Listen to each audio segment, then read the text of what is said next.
બાળકો નમસ્કાર. આપણે આજે ધોરણ 6 નો ઇંગ્લિશનો સિંગ્યુલર પ્લુરલ નામનો જે મુદ્દો છે, સિંગ્યુલર એટલે એક વચન અને પ્લુરલ એટલે બહુવચન, આ મુદ્દો છે આપણે ધ્યાનમાં લેવાના છીએ, આ ભણવાના છીએ. બરોબર. હવે આપણને પ્રશ્ન થાય સિંગ્યુલર એટલે શું?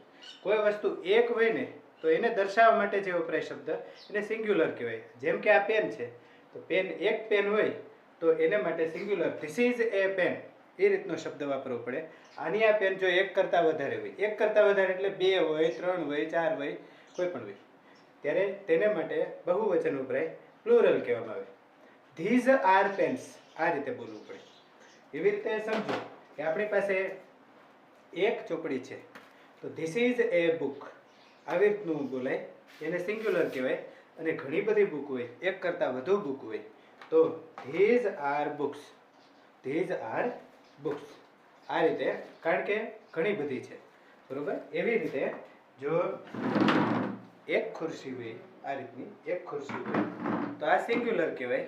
અને એક કરતાં વધુ ખુરશી હોય, એક કરતાં વધુ ખુરશી હોય તો એને પ્લુરલ કહેવામાં આવે છે. હવે આપણે એ મુદ્દો છે એને આપણે અહીંયા સમજીએ. ગઈકાલે આપણે ધીસ અને ધેટ માટે જે સ્પોકન ઇંગ્લિશ બાબતે આપણે ભણતા શીખ્યા હતા, એ જ રીતની આમાં વાત છે. એક વચન કોને કહેવાય અને બહુવચન કોને કહેવાય એ પહેલાં આપણે દાખલા તરીકે વસ્તુ એક હોય, ગણી શકાય તેવી વસ્તુ, જો એક વચન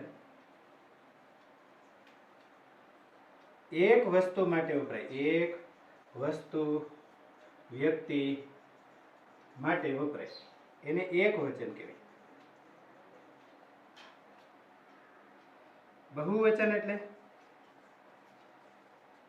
એક કરતાં વધુ વસ્તુ વ્યક્તિ માટે વપરાય.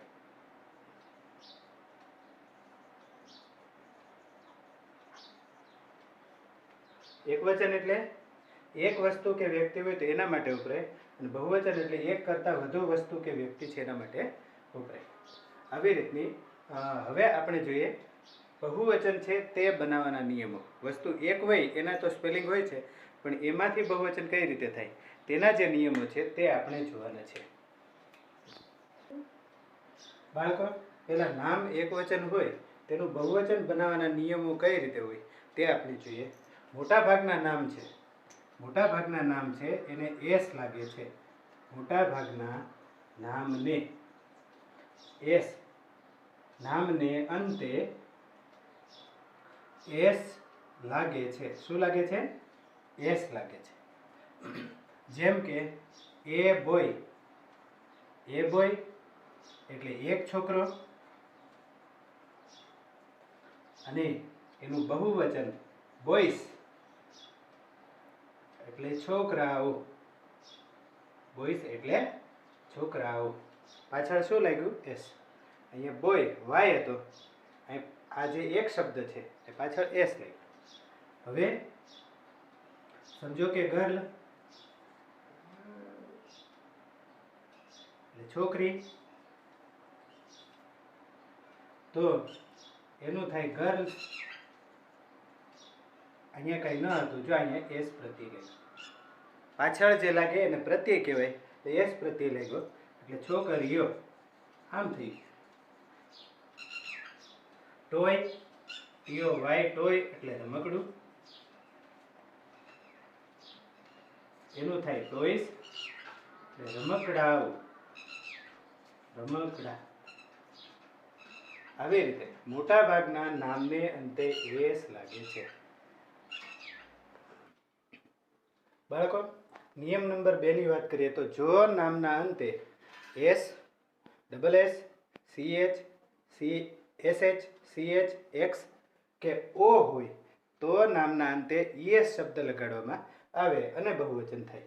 જેમ કે આ BUS, જો છેલ્લે એસ આવ્યો છે, છેલ્લો અક્ષર એસ છે એટલે છેલ્લે શું લાગ્યું? ઈએસ. એટલે BUS એટલે એક બસ થાય, BUS ES લગાડવામાં આવે એટલે 200 થાય. ડ્રેસ, DRESS, જાય નિયમ મુજબ ડબલ એસ અહીંયા છે, એ અહીંયા આપ્યા છે છેલ્લે, એટલે આપણે છેલ્લે ES લગાડવાનું, એટલે એક કરતાં વધુ ડ્રેસ થાય. DISH, ડીશ એટલે વાનગી થાય, એમાં પાછળ SH હોવાથી પાછળ ES પ્રત્યય લાગ્યો. એવી રીતે BENCH બેન્ચ એટલે બાકડી થાય, એ પાછળ CH શબ્દ છે અને તેથી બેન્ચીસ ES શબ્દ છે તે લાગ્યો. બેન્ચીસ એટલે બાકડીઓ. એમ BOX બોક્સ એટલે પેટી, છેલ્લે X છે તો અહીંયા બોક્સીસ ES પ્રત્યય લાગ્યો એટલે પેટીઓ થઈ. એવી રીતે MANGO છેલ્લે O છે અને તેથી નિયમ મુજબ O હોવાથી આપણને ES પ્રત્યય લાગ્યો. બાળકો, હવે ત્રીજો નિયમ સમજતા પહેલાં આપણે અંગ્રેજી ભાષાના જે વ્યંજનો અને સ્વર છે એના વિશે જોઈએ. તો પહેલી વાત છે, અંગ્રેજી ભાષામાં A, E, I, O અને U આટલા વ્યંજન આવે છે અને એ સિવાયના વ્યંજન સિવાયના જે છે એ બધા એટલા સ્વર આવે છે અને એ સિવાયના જેટલા છે તે વ્યંજન આવે છે. A, E, I, O, U આટલા સ્વર આવે છે અને ત્યાર પછીના જે ABCD બીજા છે તે વ્યંજન આવે છે. હવે આપણે એને ધ્યાનમાં રાખી અને નિયમ જોઈએ કે જો નામના અંતે વાય હોય અને વાયની પહેલાં વ્યંજન હોય, વ્યંજન એટલે A, E, I, O, U સિવાયના A, E, I, O, U આટલા જે શબ્દ છે એ સિવાયના શબ્દ જો વાયની પહેલાં આવે, જો પહેલાં શું કીધું, નામને અંતે વાય હોય એટલે અંતે વાય છે અને વાયની પહેલાં વ્યંજન હોય તો આ વાય છે એ કાઢી નાખવાનો, એનો આય થઈ જાય અને ES શબ્દ લાગે છે. સિટી એટલે શહેર અને સિટીઝ FLY, જો આ વાય છે એની આગળ વ્યંજન છે, A, E, I, O, U નથી અને તેથી આ વાય છે એનો જો અહીંયા આય થયો અને પછી ES પ્રત્યય લાગ્યો. સ્ટોરી શબ્દ જોઈએ તો વાય છે એની આગળ વ્યંજન આર છે અને તેથી વાય છે એનો આય થયો અને પછી ES પ્રત્યય લાગ્યો. એવી રીતે બટરફ્લાય એટલે કે પતંગિયું, એમાં વાય છે એની આગળ વ્યંજન છે એટલે વાયનો આય થયો અને છેલ્લે ES પ્રત્યય લાગ્યો.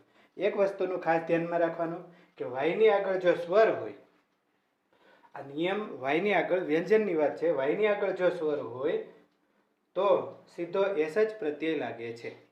જો અહીંયા TOY વાયની આગળ સ્વર છે અને તેથી S પ્રત્યય લાગ્યો. BOY બોય એટલે છોકરો, વાયની આગળ S સ્વર છે અને તેથી આપણને S પ્રત્યય લાગ્યો. પ્રત્યય એટલે કે છેલ્લે લાગતો શબ્દ.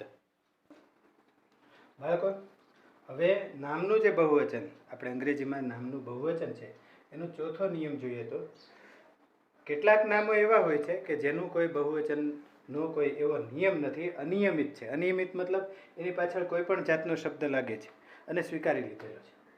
તો સિંગ્યુલર અને પ્લુરલના એવા કેટલાક નમૂના અહીંયા આપેલા છે. જો ધીસ, THIS ધીસ, ધીસ એટલે આ થાય અને THESE ધીઝ એટલે આ થાય. એક ધીસની વાત હોય એક વસ્તુની તો ધીસ શબ્દ વપરાય, ઘણી બધી વસ્તુ જો નજીકની હોય તો ધીઝ શબ્દ વપરાય. એવી રીતે ધેટ એટલે પહેલું અને ધોઝ એટલે પહેલાં, THOSE.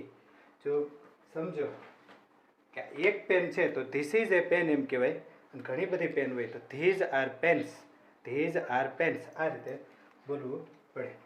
એવી રીતે એમ એટલે છું અને આર એટલે છીએ, ARE આ આર છે. ઇઝ એટલે છે, આર એટલે પણ છે પણ બહુવચન. એક વ્યક્તિ હોય અને છે કેવું હોય તો ઇઝ વપરાય.